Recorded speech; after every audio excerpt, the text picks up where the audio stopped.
Your Alienware Aurora R13 won't load Windows even though it's powered on. We will repair startup problems, restore boot functionality, and recover your operating system. A lot of errors pertain to this problem, and we're going to go ahead and jump into what should hopefully be a pretty straightforward process, guys. And we're going to go ahead and jump right into it. So first thing I'd recommend doing would be to actually go ahead and boot to the troubleshooting utility on Windows 11. So if you do a hard power off 3 times in a row, Windows should automatically attempt to launch the startup repair utility. And if it doesn't find anything, it will give you the option to select advanced settings, in which case it will take you to a screen that looks like this. Now, if it does not take you to a screen that looks like this, or you're unable to get to that, you can also download the Windows 10 Media Creation Utility, or Windows 11. They probably will make a creation utility for Windows 11 at some point. And it doesn't really matter, you can actually run the Windows 10 utility on Windows 11 as far as I'm aware. And you should be able to run the troubleshooting utilities built in within it. So you just would go ahead and download it to an ISO file and then burn it to a DVD or USB. It'd have to be about 4 gigabytes or more. It couldn't be a small USB flash drive, and it couldn't be a CD. It'd have to be a DVD.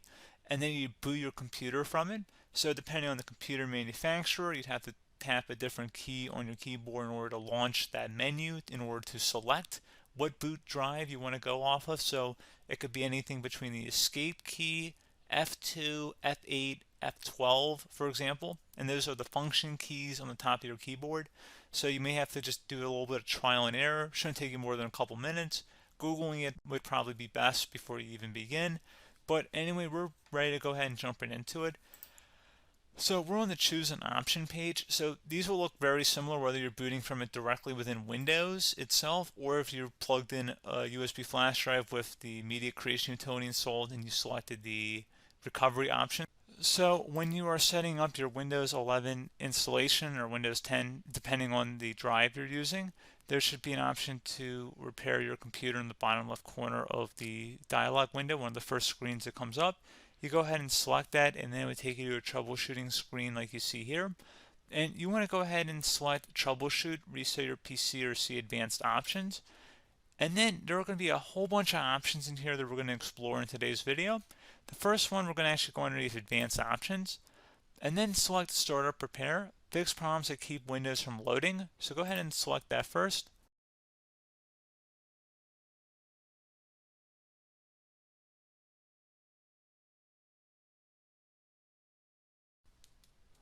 Okay, so you can see it could not repair our PC. That was our first option we could try. Something else, if we go back into advanced options here and then select troubleshoot, we're going to go underneath advanced options again. You can go ahead and actually access safe mode by selecting startup settings. And then if you select the restart button, you have the option on the screen select safe mode with networking, which will give you a key on the screen. It'll tell you which key to press to enter that. I believe it's the F7 key. It'll do that for you. I'm not going to go over that in today's tutorial because I don't really want to go into safe mode, but you're more than welcome to attempt that by going into here and then selecting restart. Again, it'll launch another screen. It'll say what key do you want to press, and it'll give you like 7 or 8 different options, and you want to select safe mode with networking.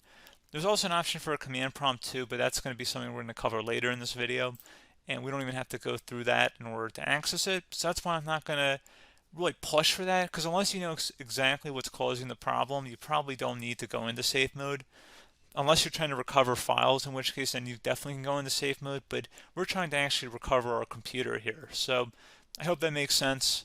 Something else we can also try here as well would be to uninstall updates, remove recently installed quality or feature updates from Windows. So if you go ahead and select that, you can uninstall the latest quality updates, which generally is the more day-to-day updates. Feature updates are the less regularly released ones, like the big ones.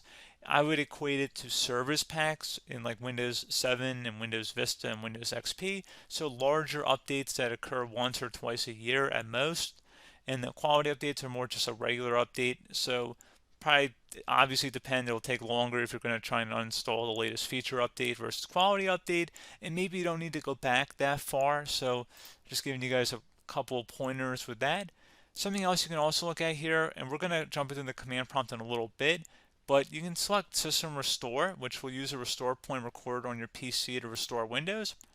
And this is something I would highly recommend here, guys. So select next.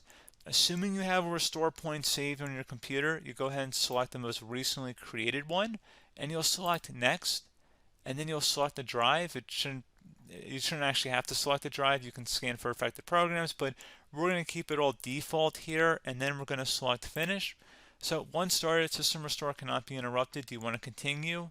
I think we're going to select yes. I don't think we have anything better to do on our computer right now, so just give it a moment here to initialize. It will take a couple minutes to run, obviously depending on how large your hard drive is and how much is saved on the system restore point. So just give it a couple minutes here.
Okay, so you can see the system has been restored successfully.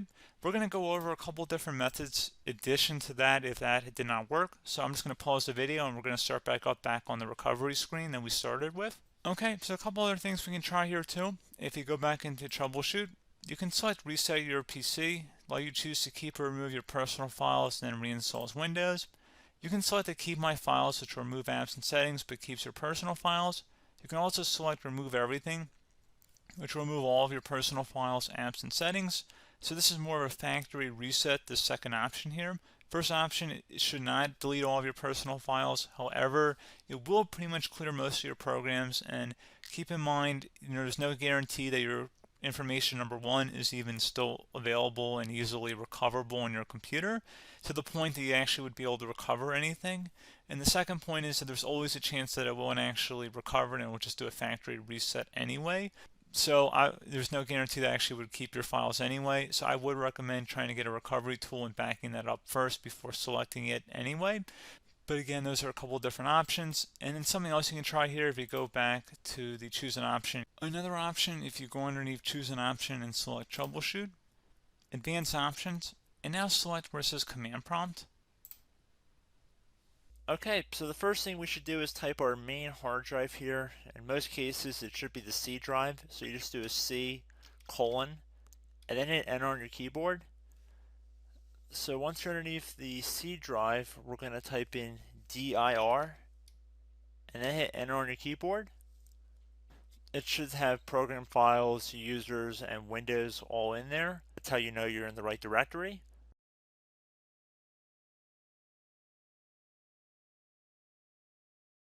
In some cases, it might be the D drive as well, so just keep that in mind.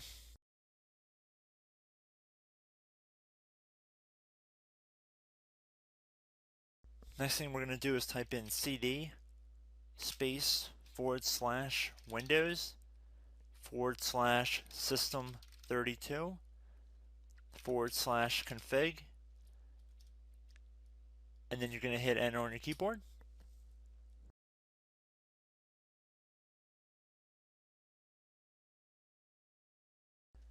So now you're going to type MD space backup. If you've seen other tutorials, it might also say to put down MD backup. That's because the backup name is pretty common when you want to back something up. So you can name this whatever you want, doesn't have to be backup. So if you've already made a backup folder in the past, you could do backup 1, for example. So once you're done setting the name you want the backup to be called, hit enter on your keyboard again.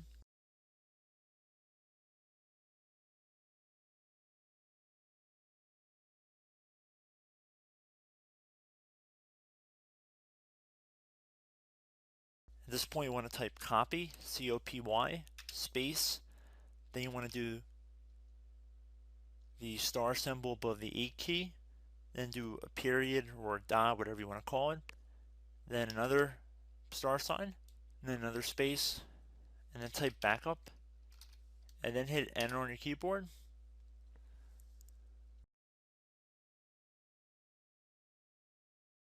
Now you want to type CD reg back, REG BACK, and then hit enter on your keyboard. So now that we are under the reg back, so now you want to type DIR again, and then hit enter.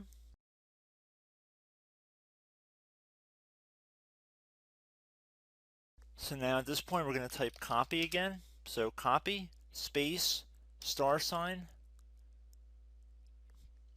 dot, another star sign, space, and then 2 dots.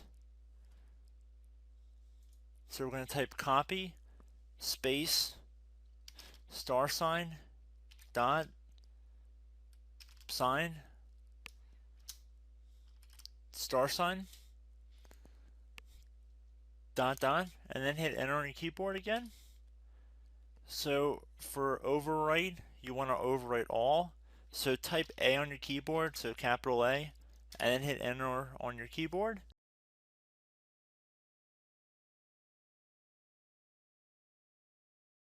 So at this point you should be good to go. You can close out of the command prompt window, and if you accidentally continue to Windows 10 you should be all set. So I hope one of these 3 or 4 different methods we went through in this tutorial helped you guys out. Again, I'm not sure if you guys heard me earlier, but try to go back into your safe mode if possible and uninstall any programs you know might be conflicting with the Windows startup if you can get into safe mode. So just keep that in mind. Something very simple like that could be blocking up everything. So again, I hope this tutorial helped you guys out, and I will catch you in the next tutorial. Goodbye.